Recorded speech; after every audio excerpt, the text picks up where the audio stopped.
So now I want to talk to you about whether or not we actually need marketing research. And this is actually a really important consideration because marketing research is expensive, it's time consuming, and it can stall decisions from being made. And if we don't take the time at the beginning of a marketing research project to ask if we really need it, then we are doing ourselves a huge disservice for the rest of that project. We're inviting a lot of hostility and skepticism from people that feel we didn't need it. We are inviting people suggesting that we wasted time or money.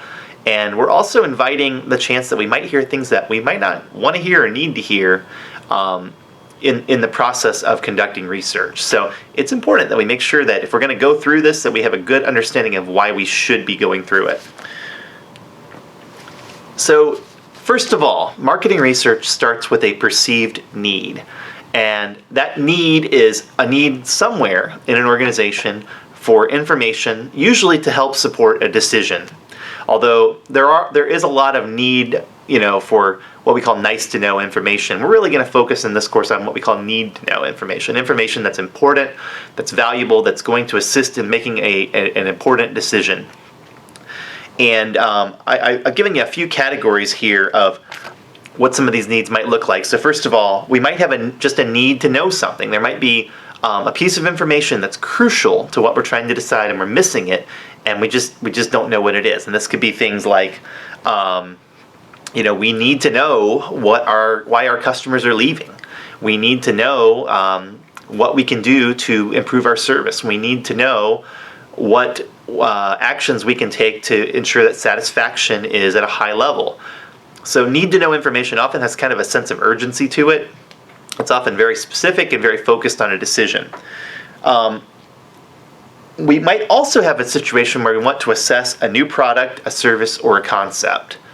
And this is a very common use of marketing research, product development or product refinement or just product testing in general. There are many different applications for how this sort of research is done. We're going to talk about them a lot more in a future series, but it is definitely an area where information is needed. You've developed something, you have an idea that it's going to work, and you need to get an outside opinion on it, or many outside opinions, as often is the case in research. We might be facing an emerging crisis. There might be something that's going on either environmentally, by which I mean, outside of our organization, or there might be something that's going on internally that we really need to deal with. And the best way for us to deal with that is to conduct a research process to understand what's going on and how it affects us and how it impacts us and how perceptions of us might be affected. So it can also kind of give us some guidance in terms of how we should respond to that crisis. Although ideally we want to be in a proactive state, not a reactive state when a crisis is emerging. If we are in a reactive state, conducting research properly can make sure that the actions that we take don't adversely affect us in quite the same way as making more gut-level decisions. We might also desire some performance assessment. This is a very common use of research, especially in the standardized or packaged realm, where we want to know, for example, many organizations conduct employee HR studies where they want to know how they stack up as an employer versus other employers in the area. And the firms that supply those studies will often get the top 200 firms together that have the highest levels of employee satisfaction and give them all an award and tell them, you're one of the best employers in the city of St. Louis or whatever. And it gives them some bragging rights and some things to talk about. So performance assessment can be really important. You can measure performance assessment of how your sales team is doing. You could measure performance assessment of your marketing campaign. You can measure performance assessment of product satisfaction and service satisfaction. There are all kinds of things that you can assess. And then we also might want some competitive intelligence. Now, competitive intelligence is useful if we are really aggressively pursuing a market and we're trying to do whatever we can to make sure that our competitors don't get a leg up on us and steal market share from us. It can also be useful for understanding how we can be better at mimicking what our competitors are doing to maximize the attributes that are important to consumers or customers. For example, if you're a cell phone provider, it's a very competitive market. It's a fairly it's a market with very many strong players and not a whole lot of small folks that are participating anymore.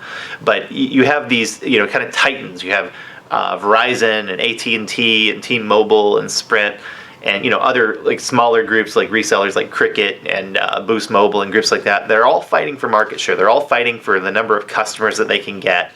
And what Verizon does might have an impact on what AT&T and T-Mobile and Sprint do in terms of upgrading networks or offering services or packaging services or offering discounts on phones or things like that, because everybody's competing. And so it's really important to have good competitive intel on what your competitors are planning to do so that you can be ready to counter with your own offers or programs or things like that. So competitive intelligence can really be important in a highly competitive industry. I would say in a really fragmented industry or an industry with a lot of players, like maybe a restaurant industry or something like that, competitive intelligence is probably a lot less important than service assessment. But if you're in a big player industry where you're really competing hard for market share, competitive intelligence can be very useful. There are also some cases where marketing research isn't needed. And one of those, and one that often I think is not looked into closely enough, is that the information might already be available.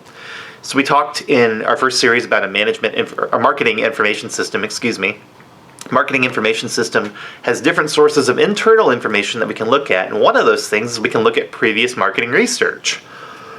The only time we should really engage in new marketing research is if we can't answer the questions that we have with previous information. So another area that we can look at that I referenced is secondary research. Secondary research is research that was done for somebody else for some other application, but which might be applicable to the situation that we're looking at. And if that information is available, it's often a lot cheaper than a full marketing research project. It might be 10% or 20% of what a full marketing research project costs. And as long as it's applicable and the data are good and they're useful, that might be the way to go. And that might, in fact, keep us from going any further down these steps because we might have figured out everything we needed to know from that secondary process. So it's important to make sure that we don't know that the information is already available. Doing your due diligence, going on Google and looking through, publication search engines like LexisNexis and things like that.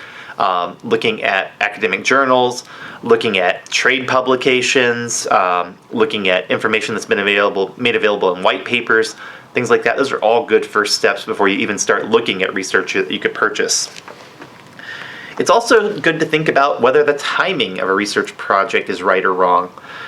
I am working with some clients right now that are going through some big changes. One of them is about to rebrand themselves.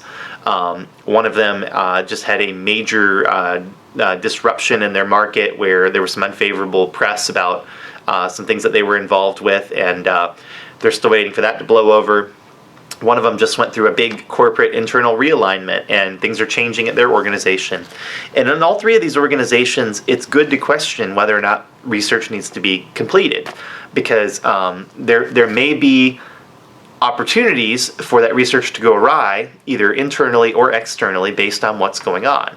So for example, with the organization that's rebranding, it'd be really foolish of them right now to do any research that's geared around testing their brand, unless what they want is kind of a baseline comparison to what their new brand is going to look like a year from now. That might be a useful use of research, but most everything else, they probably don't need to do any branding research right now. The organization that has a public image issue, it's not a big one, thank goodness, but they may need to wait on marketing research for a while and wait for this to blow over, because the information that they're going to get might be heavily affected and impacted by this news. And then the organization that is having an internal restructuring probably needs to be careful about doing any research that's more than just for individual marketing problems. They probably want to avoid any of the larger projects that you can conduct, because the likelihood is that nobody's going to know who's going to take ownership of that research, and it's probably just going to wind up sitting on a shelf, unused, unlooked at, and unneeded. until they're through their restructuring. So timing can be a really important issue. Your textbook also mentions that during a new product launch or during a really disruptive event in a market or things like that, that those are also bad times to do marketing research, and that you have to be sensitive to what's going on externally, what might impact consumers and what they're going to say to you about whatever it is that you're studying.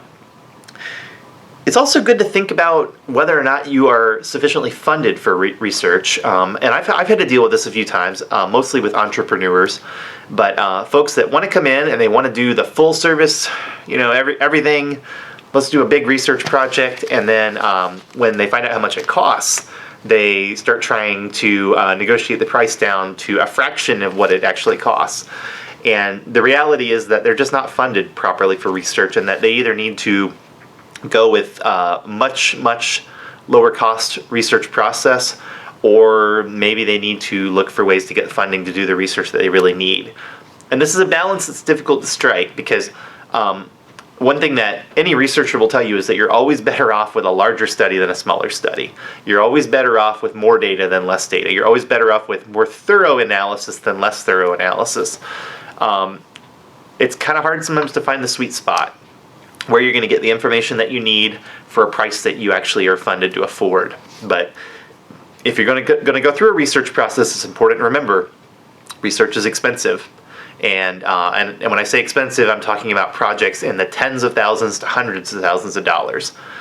So whatever your view of expensive might be, that's often what research projects cost. Now, they can be cheaper than that, depending on what compromises that you're willing to make. But I would say the tens of thousands is where they tend to start, and into the hundreds of thousands, definitely, depending on the size of the organization. Also, on that vein, it's important to note that there are times where the decision that you're trying to make is not as important in terms of how much it's going to cost as the research that it's going to cost to investigate that decision. So let me give you an example. I'm just going to use a simple example. Let's say that I am walking into a store and I want to buy a candy bar. Okay, so I told you in an earlier lecture in this series that I like chocolate a lot. So I go to Quick Trip, a gas station, and I'm looking around, and they have tons and tons of candy bars available, and I can pick just about any kind that I could ever want there. Well, the cost of a candy bar is roughly $1. The decision that I'm going to make is only going to cost me $1 if I make a bad decision. If I make a good decision, hey, I enjoyed my chocolate, it was worth $1. If I make a bad decision and I pick something that I don't like quite so much, well, I'm out $1. But, one thing I could do, let's say that there's a magazine on the rack right next to the candy bars. It's a Consumer Reports special edition on candy bars. And Consumer Reports is a very, very well-trusted research publication that's aimed at consumers. So they do product testing with a very structured research approach, and then they put it in a magazine so you can read it. And this magazine is sitting right there, and it's $10, and it's wrapped up so I can't just open it up and look at it. I have to buy it if I want to read it. So I can buy this issue of Consumer Reports, and for $10 I can know which candy bar is going to be best for me, and then I can invest that additional $1 into the candy bar that's going to be best, and I'll be in great shape. But is it really worth $10 to justify my $1 investment? Probably not. I'm probably better off just taking a chance. So that's a good example of a situation where research is probably not needed because the information that I need is not going to benefit me very well. On the other hand, let's say that I'm going to a hardware store, or a place like Lowe's or Home Depot or something like that, home improvement store, to buy a household appliance like a refrigerator or a dishwasher. And those can cost hundreds or thousands of dollars. And on the end cap, right next to the appliances, I see a Consumer Reports that's rating the appliances that I'm going to be looking at, and it costs $10. So in this case, it might be very useful to have that issue of Consumer Reports, because if I buy the wrong refrigerator or dishwasher, I'm stuck with it for a long time, and I may not like it. I actually bought a dishwasher not that long ago that I'm not that crazy about, and I can tell you, it's not that fun to have them. If you buy something that you don't like and you're stuck with it for a while, that's something you're going to wish you did a little bit more research into. And consumer reports might be really, really helpful in that case. For a fraction of the price of the decision I'm trying to make, I can ensure that I make the right decision. So in that case, research is a good investment. And so what we often talk about in the research industry is that many decisions, we don't want to make decisions that are little, that are small, that aren't far-reaching using research. Those are better suited to just doing secondary research or looking into available information and just kind of making a decision based off whatever information you have on hand. But big decisions, what we often call million-dollar decisions, those require marketing research. They really need it. It's a fraction of the cost of the decision, but it has huge implications in terms of the effectiveness of the decision. So we always recommend it for the million-dollar decisions, as we call them. It's also important to remember that a reason that we might not want to do marketing research is because of something we call analysis paralysis. So this is actually not in your textbook. This is something that I'm bringing up, but I've run into this. I know a lot of other researchers I've talked to have as well, where there are organizations that get so comfortable doing research that they get afraid to make decisions without it. And that's a good and a bad thing. It's a good thing if you're their supplier, definitely. It's always good if somebody is using your services.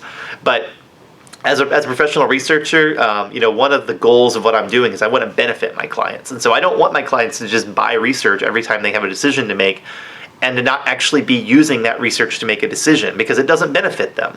And ultimately, any kind of research you're doing should be beneficial.